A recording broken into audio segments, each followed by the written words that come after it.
winner gets the pump. Huh. That's a money league. You play fantasy? Yeah, but I don't play the money league. I just play for fun. But I mean, it's just something. It's just extra to keep up with. You know, that's what I like. Sometimes you get two guys on opposing teams. You know, like I like the Eagles, but they could be playing somebody that I have on my fantasy football team. So yeah. you know, it's just something. It's a new dimension of rooting. It's crazy when the you players get more points for whenever they. Right. It's crazy when the players are thinking about fantasy Right. football. Like, I don't It's like say I'm doing this for my 20-year-old gets fantasy 300 football. yards. That's worth like You're professional usually get like football player, worried about every people 10 yards is a having point or something like that. You get 30 football. points for that. And then whoever has the most points is you go against other teams. Whoever has the highest quarterback rating. Interceptions count against you. Yeah, it depends on what kind of leagues you're in. There's point leagues, and then there's stat leagues. And there's different kind of leagues you can get into. But if you ever want to gamble on college football, USA Today comes out with a power sheet. Oh yes. Every college team, 1 to like 500 something. Alabama's #1. It might not be on that sheet. They could be in the Well, what are they standings. based on? Power rankings. It's power rankings. Okay. Yeah, It this goes goes by by everything, right? this goes by Strength of schedule. yeah, the strength, the schedule, everything. Now, once you learn how to use it, you add and subtract points Right, like Sager. from it, simply because of All right, guys. mental advantage. My name's Chris. I am the IT department here. We're going to go over dispositioning of phone calls so you guys have an idea of what you're going to get into before you guys get onto the phone. These, one of the small one, guys, I know it's small, it's hanging up in your booth. The bigger one here is basically just a duplicate of that so we can go over it.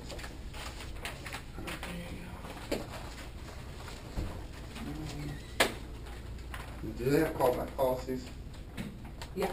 Okay, there you got that. All right, cool. All right, guys. I guess we'll start. There are basically 3 main dispositions here. Your dispositions are basically the difference between them are how they are reset in the dialer. We have ones that are reset daily. So we have ones that are set 30 days. We'll call them back. And then we have never. We will never call them back again. Those are the 3 dispositions. We're going to go through each one of these and we're going to label them so that you guys are aware of what they do. Because when we get out on the floor, corporate's going to look at what you guys do with their $5 basically. Every lead you guys call costs the company $5. So they want to make sure that you're working the lead to the best of the ability. So there's some dispositions, as you see, never. Guys will never call them back. We're not allowed to. So those dispositions you need to be careful of when you take a lead out of the system. Like I said, this sheet right here, guys, is just a duplicate of this sheet. This is just bigger. This is hanging in your booth. This actually looks like your disposition page. Let me pull that up here on the dialer so you guys can see. One second here.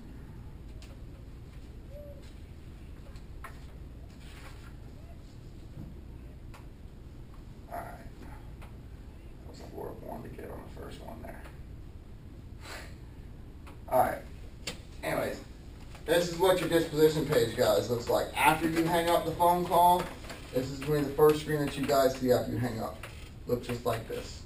I made this to look like this. You'll see that everything is in the same order. We're going to go over these dispositions thoroughly. If you have any questions, please stop me. I will tend to go through this kind of fast, so please stop me.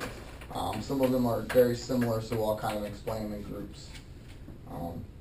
First one, guys, is answering machine.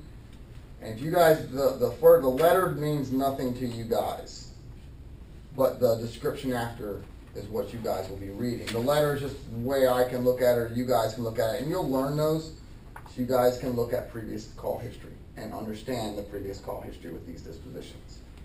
The first one, guys, says answer machine left message. This is if you leave a message. That's the only thing. If you get an answer machine, you leave a message, pretty self-explanatory. You look, the third one down is answering machine, no message. Sometimes you guys will be instructed to not leave messages because the show's still going on, or you'll get a thing that says the voicemail box is not set up yet, number cannot be reached at this time. Those are all answering machine, no message. Anytime a machine picks up and there is no message left, or you cannot leave a message. This mailbox is full. Mailbox is full, anything like that, basically where you guys cannot leave a message but you heard a machine. Since the number is disconnected, that's not one, that's actually a disconnected number, which you'll see, and we'll go over that. But anytime a machine picks up and you don't leave a message, you guys are going to put no message. You guys will also include this, every call requires notes. Not very many notes right now, just at least tell you what happened to call. Most people it's like no message, left message, call back later, things like that. Notes are very good. They direct you or the next person on how to approach the call. You know, sometimes we'll get a lead. Guys, you'll see the lead when you view the history. The guy's been called 30 times, but we've never talked to anybody. Still kind of a fresh lead. You know, so you guys got to pay attention to that. And when you learn these, it'll make a lot more sense. So, of these two, the answer machine, and I'm just going to write the code up here because it's easier for me and I remember them all. Answering machine and A and M are reset daily. Guys, this happens twice a day between shifts and after second shift. This allows second shift to call the same leads that we called. We got an answer machine in the morning, chances are pretty good they're probably at work. Probably catch people home at night. So those are reset daily. The second one down that we kind of skipped over is fax machine. Does anybody here not know what a fax machine sounds like when you call it? It's just a loud, obnoxious, multi-tone beep. You know, it's like beep, you know, change tone, sounds like, you know, communication's going on. Guys, it's a fax machine. You won't get anybody. So that one, guys, is a never. We will never call them back. We're not gonna spend time calling a fax machine over and over and over and over. It's just not gonna work. We're never gonna get through to anybody. So fax machines are pulled out of the system for good. So if it's a fax machine, guys, make sure it's a fax machine and not a long extended beep for a voicemail. Fax machine is multi-tone. It's not just gonna be beep. It's gonna be a multi-tone beep. Already toured. This is any time you guys call somebody and they have claimed that they have toured. They've already been down to pick up a vacation package at any one of our Pulaski Tickets and Tours, Condo Travel Club, or Global Travel Network. If they've been down to any one of those, they cannot come down again. So guys, already toured, again, is going to pull it out of the system for good. That means we're never going to call them back. They've already toured one time, we can't get them to come down again, you know, so they're just trying to get the free vacation. So already toured is going to pull them out permanently. And the next one down is business, guys. This one's kind of important because, again, corporate pays $5 for a lead. Sometimes you're going to get a lead that's going to answer, you know, Xavier's Pizza House, right? And you're looking for Joe. Some people may not want to ask for Joe. If you ask for Joe and he's there, chances are pretty good he's there. Try to work the lead, you know. You're not going to want to just hang up. Oh, it's a business, because then we lose the lead. You got to put the number down. Chances are pretty good he works there. When we get him on the phone, we could probably get another number from him to replace that work number. So then we have a good contact number. So we can kind of take that worthless $5 lead that we got and make it a good $5 lead to try to work. You know, and that's the things that corporate look at. Because guys, again, business, if you just position it as a business, we will never call it again. But chances are pretty good if somebody put that number down. The person that put that number down works there. You guys won't be able to tell if we're calling the main number or the alternate number. So sometimes it'll call the main number, it won't be available, it'll automatically call the alternate number. You guys won't tell the difference.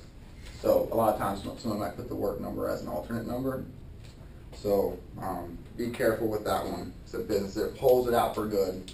Takes that $5 and pretty much it's no good. Pulls out the whole lead even if there's an alternate number?